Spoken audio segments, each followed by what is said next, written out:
today's world, technology is everywhere.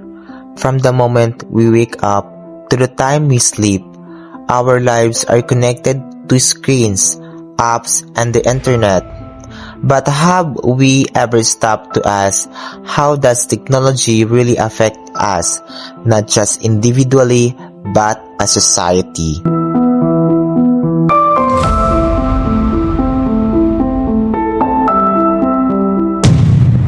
This is our story, our digital life. Kung noon, plagiarism o pangungopya ang problema sa ilang klase, ngayon, paggamit ng artificial intelligence o AI sa schoolwork ang pinangangambahan ng ilang guro. Ang tugon ng mga universidad at ng DepEd, tinutukan ni Mariz Umal. May natunugan daw ang philosophy professor na si Franz Cortez na minsang mag-check ng isinumiting sanaysay ng kanyang estudyante. There's a kind of suspicion na parang hindi ito work ng bata. I have read some papers in the past nung estudyante na yun.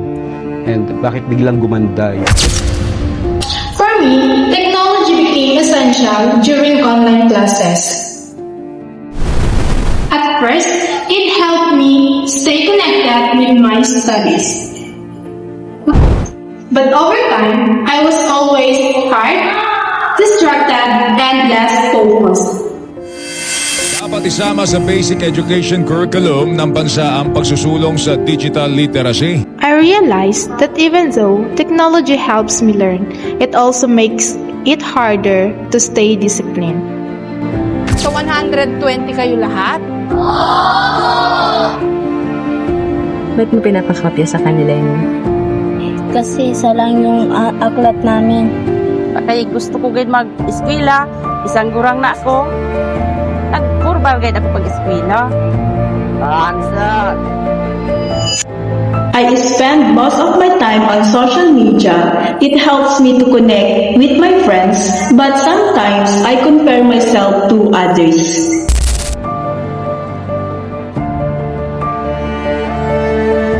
It made me feel insecure at times. I started questioning my self-worth based on what I see online.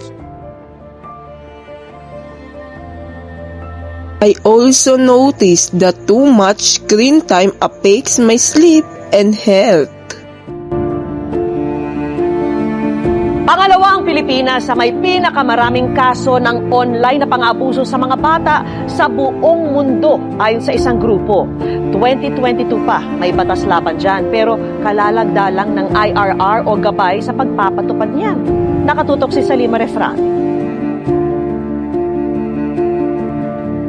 Mga insidente ng cyberbullying at cyber threats laban sa media.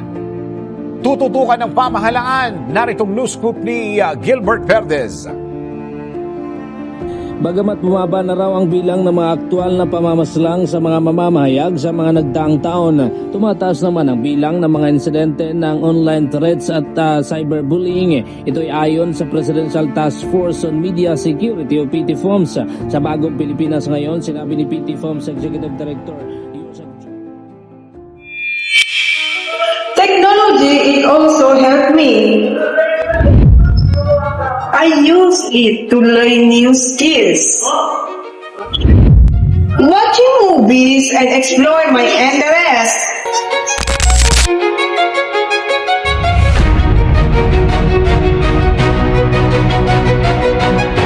I also noticed that too much screen time affects my sleep and health.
One major issue in today's society is digital addiction. Many people, especially students, spend hours online without realizing it. It affects productivity, mental health, and even relationship with family and friends. When people prioritize screens over real-life interactions, it creates distance between individuals. Na mataas ang cellphone usage sa bansa base sa isang pag-aaral. Gaano nga ba kadalas mag-cellphone ang mga Pinoy? Alamin sa Street Hirit Live ni Bam Alegre. Bam, ikaw ba ilang oras? 86% ng mga Pilipino ang gumagamit ng cellphone sa loob ng kalahating araw. Batayan sa survey ng Telenor Asia kung saan 110 Pilipino ang tinanong. 77% ng mga Pilipino ang nagsabing gumagamit sila para sa social interactions. Kaka-cellphone mo yan, diba yan ang sabi ng mga nanay? Yep.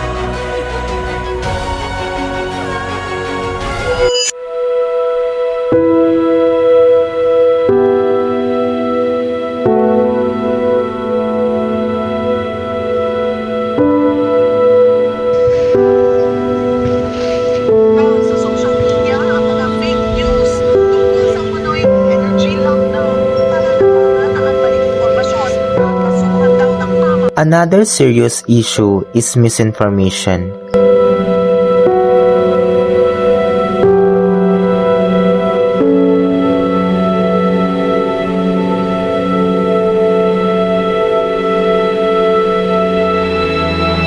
Sometimes, people believe and share a wrong information without checking facts. Share online. Ito ang abiso ng Department of Health matapos kumalat ang anilay fake news na may bagong epidemya sa China. Saksi si Jonathan Nandal. Not everything we see online is true. In a digital world, being responsible users of information is more important than ever. Nagbabala rin ng NBI sa mga vlogger na patuloy na nagpapalaganap ng mga fake news. Nagpapatrol Karen De Guzman. Napatawag sa opisina ng NBI para imbestigahan. Pwede i-delete ko lang, sir.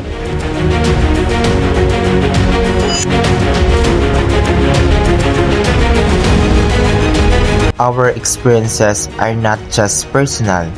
They reflect what is happening in society. Distractions,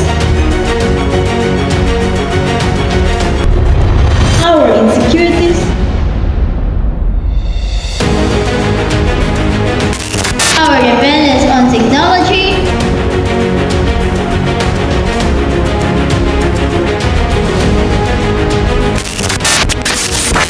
are shared by many people today. Technology is powerful. It can help us grow, connect, and learn. But it can also harm us if we are not careful. We must learn how to balance our digital and real lives. To think critically, use technology responsibly, and stay aware of its effects. Because in the end, we are not just users of technology. We are shaped by it.